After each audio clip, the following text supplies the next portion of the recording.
The Nintendo Switch launches on March 3rd. Reviews are already live. Maybe a little bit more mixed than I anticipated, but I'm a Nintendo fanboy, so what do you want? I think we're all Nintendo fanboys. I was going to buy it anyway. I'm not. He's not. Rick is not. Well, that's why this is Rick. This is Neil. My name is Mark. We are G-Cubed as always. Tell me a little bit about some of the problems that are plaguing the Nintendo Switch pre-launch.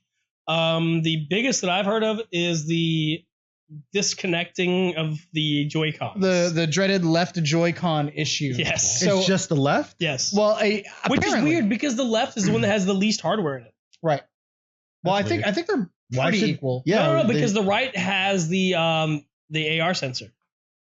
Or the AR, how are they supposed to both be using the NFC. I thought they both had the same. No, the NFC is only in the right. That's okay. NFC, man, that makes sense. So in any event, when you obscure the left Joy-Con from the console, or you hold it, you cradle it in any way, which some games in 1-2 Switch require you to hold it in such a manner. Or if you have big hands, the signal gets interrupted. So if you're playing Zelda, Link's movement will be sporadic or get stuck in one direction. Yeah. So it's a little bit of a Link confirmed new member of One Direction. This close to launch, we couldn't figure that one out. Now it seems to only happen when you're using both Joy-Cons. Second.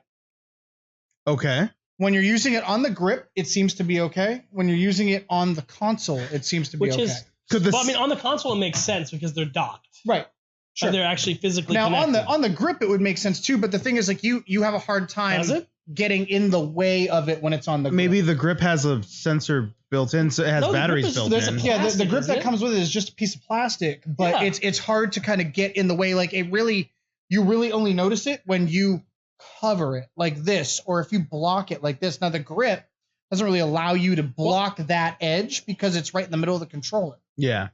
So you can't get close enough to block it. So right now it's really only like separate use. Well, it's really weird that it would be something to do with covering. Sure. Because from what I heard from a lot of other sources was that it's something that should be easy to software patch. Well, I've heard a few different things. Could it be Bluetooth? Could they boost the Bluetooth signal? They could. They could probably do that with software. Would that be at the sacrifice of the battery life, which advertised for each Joy-Con is 20 hours? I mean, if you only did it by a certain percentage, I don't think it would hit that hard to the. How does something like this make it through QA? Here's the. Well, there's rumors that they're rushing this out. Yeah. Well, here's the other thing though. Like, have they even released enough data about the Joy-Cons themselves to prove that the Joy-Cons, much like the PlayStation controllers and the Xbox controllers, actually have a physical firmware built into them? I don't know about that. There's a full teardown. I know that a lot of the actual functions of the console aren't available yet. Yeah. I mean, we just they won't got be at launch. The final physical spec that we were missing this week about the RAM. Right. So I mean, they still really haven't given us that much of the actual Joy-Con specs. Right. Now, to Rick's point, it's launching without Virtual Console. It's launching without the online real cohesive online service. I mean, they haven't even really announced the solid price and what you get. When you look at it, it's a tablet. It is 2017, and by omission, and I'm sure this could be added later, or maybe it's part of that patch, Bluetooth to the console. You can only use analog headsets right now to the console. You can't Bluetooth to the console. That's not a big deal. No, I mean, for some people it is. Well, I would much rather use one. In mobile gaming, it's not an issue. When you're docking it, that would be an issue. Right. When you're docking it with what? Like if you're putting it in the dock and you're playing it on your TV, you really want to sit that close to your TV? Well, it can't plug into the controller? No, the controllers do not have. Okay. It's on the actual console. So it seems like kind of an omission, and I think that's something that they could add in with software. Most of the reviews has Bluetooth. I mean, you'd imagine. Right. Most of the reviews that I read today pretty positive skewed on the positive to the mixed, kind of like in that little mid range there. Yeah. Like if I was going to give it a 1 to 10, I'm seeing a lot of like the aggregate's about like a 7 right now, where a lot of people are saying, yeah, you can wait on this, but is that opinion based on the software titles? It is based on what is available to them right now. Which is all they can do. Which really doesn't that's terrible. Well, but it really doesn't play fairly on the console itself because, maybe it's not getting a fair representation by not having a solid software launch. I know certain sites like IGN will be like, the review is in progress until... That's what they're doing right now. Yeah, so Now they're holding their final judgment. I think they said if I was to have to rate this today, it would be a 6.7. Okay. And it's like, okay, that's really like particular for a piece of hardware, but sure. The big thing is the launch title, Legend of Zelda Breath of the Wild, which the reviews won't launch until after this show. I believe 6 a.m. tomorrow morning after the filming of this show. But everyone, if you listen to the review or the previews in context, this is a stunner. It's but they're also reviewing only the hardware. In a hardware review, you can't think about the games that are going to be running on it necessarily. But that's what I'm saying. A lot of these reviews seem to skew more towards like reviewing it based on what's available, not the hardware itself. Well, and I guess it is hard to available because of the software. Now, IGN says jack of all trades, master of none. I agree with that assessment. I don't think Nintendo sets out to win an arms race anymore. The last time they had not the least powerful console on the market was the GameCube, and that launched in 2001. Was it though? Because it's still concerning because PS2, GameCube, Xbox. They should have at least mastered the handheld portion of that device. Well, the problem was though they went with a completely different direction than any handheld they'd done before.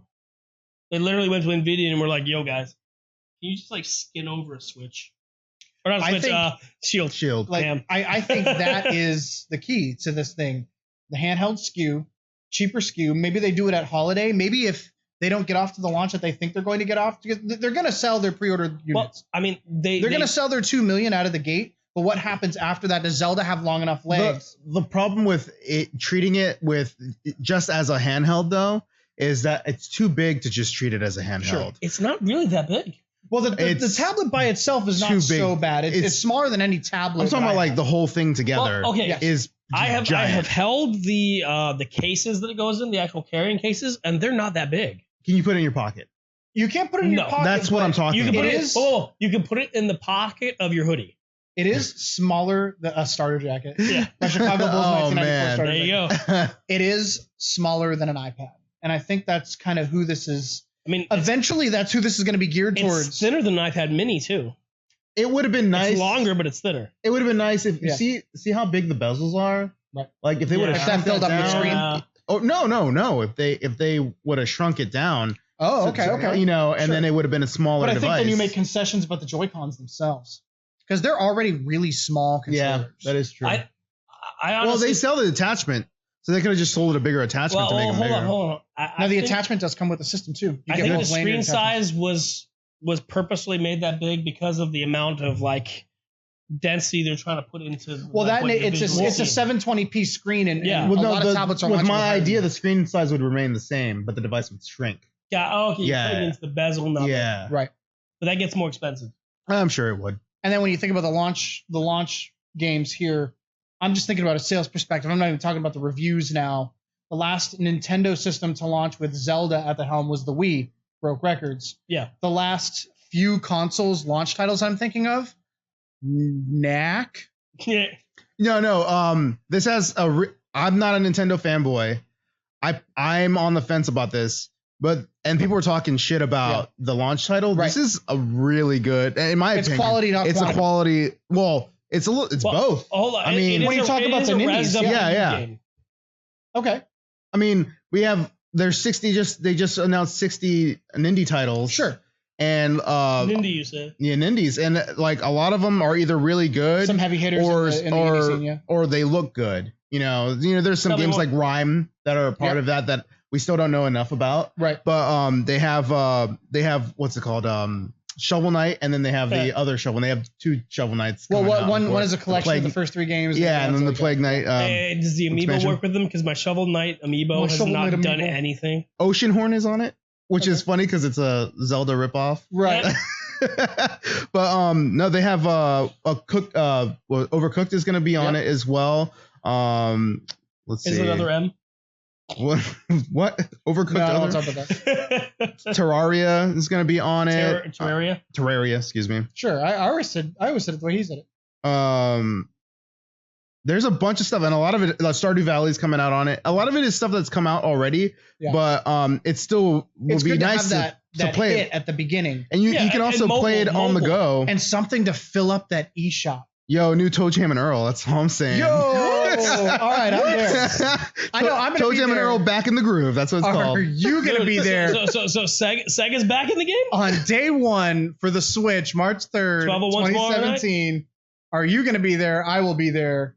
This guy. We'll see how this thing I won't be there, but I will be in the shadows. I'm really hoping to get 6 hours of solid playtime with it on Friday morning, but my situation Friday might make me have to drive. I might get it in the holidays. Well, we'll see, and maybe you get the hand. I want that bundle. Maybe you get the bundle. I want that Mario. The Baraku Friday and Mario Odyssey in the links too. Guys, I hope we earned your like today. Hope we earned that subscribe as well. If you have anything to say, sound off in the comments. We're pretty active in those comments too. Do it. We're all about interacting with you guys too. So, hey, help us out. We'll help you out. In the meantime, thank you guys for tuning in.